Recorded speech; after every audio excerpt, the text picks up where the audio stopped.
அரை ஆந்திராவான திருவண்ணாமலை. தமிழக ஆந்திர பக்தரிடையே மோதல், குடுமிப்பிடி சண்டையால் பரபரப்பு. திருவண்ணாமலை அண்ணாமலையார் திருக்கோவிலில் குறுக்கு வழியில் பக்தர்கள் செல்ல முயற்சித்ததால் தமிழக ஆந்திர பக்தர்களிடையே மோதல் ஏற்பட்டது. வாக்குவாதம் கைகலப்பாக மாறிய நிலையில் ஒருவரையொருவர் தலைமுடியை பிடித்துக் கொண்டு தாக்கிய காட்சிகள் வெளியாகி பரபரப்பை ஏற்படுத்தியுள்ளது. திருவண்ணாமலை அண்ணாமலையார் கோவிலில் அனுதினமும் வெளி மாவட்டம் மற்றும் ஆந்திரா, தெலுங்கானா, கர்நாடகா, கேரளா உள்ளிட்ட வெளி மாநிலங்களிலிருந்து பல்லாயிரக்கணக்கான பக்தர்கள் சாமி தரிசனம் செய்யவும் 14 கிலோமீட்டர் தூரம் கொண்ட கிரிவல பாதையில் கிரிவலம் செல்லவும் திருவண்ணாமலை அண்ணாமலையார் கோவிலுக்கு வருகின்றனர்.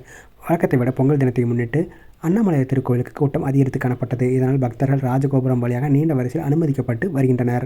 இந்த நிலையில் 1000 கால் மண்டபம் அருகே பக்தர்கள் வரிசையில் சென்று கொண்டிருந்தார்கள். அப்போது ஆந்திர பக்தர்கள் வரிசையில் குறுக்கே சென்று சாமி தரிசனம் செய்ய முயற்சித்துள்ளார்கள். இதனால் வரிசையில் நீண்ட நேரம் காத்துக் கொண்டிருந்தவர்களுக்கும் ஆந்திர பக்தர்களுக்கிடையே வாக்குவாதம் ஏற்பட்ட நிலையில் ஒரு கட்டத்தில் வாக்குவாதம் கைகலப்பில் முடிந்தது. ஒருவரை ஒருவர் தலைமுடியை பிடித்துக் கொண்டு சரமாரியாக தாக்கிக் கொண்டார்கள். இந்த நிகழ்வு அண்ணாமலையார் கோவிலில் பரபரப்பை ஏற்படுத்தியது. இது ஒருபுறம் இருக்க, கோவில் சார்பில் போடப்பட்டிருந்த இரும்பு தடுப்பு வேலிகளை தாண்டியும் பக்தர்கள் குதித்து சாமி தரிசனம் செய்ய முயற்சித்ததால் பெரும் பரபரப்பு ஏற்பட்டது.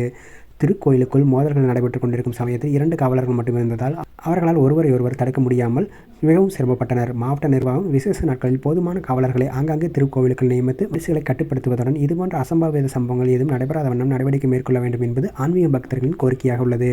பொங்கல் தினத்தன்று அண்ணாமலையார் திருக்கோவிலுக்கு பக்தர் ஒருவருக்கொருவர் தாக்கிக் கொண்ட சம்பவம் பெரும் பரபரப்பையும் அதிர்ச்சியும் ஏற்படுத்தியுள்ளது.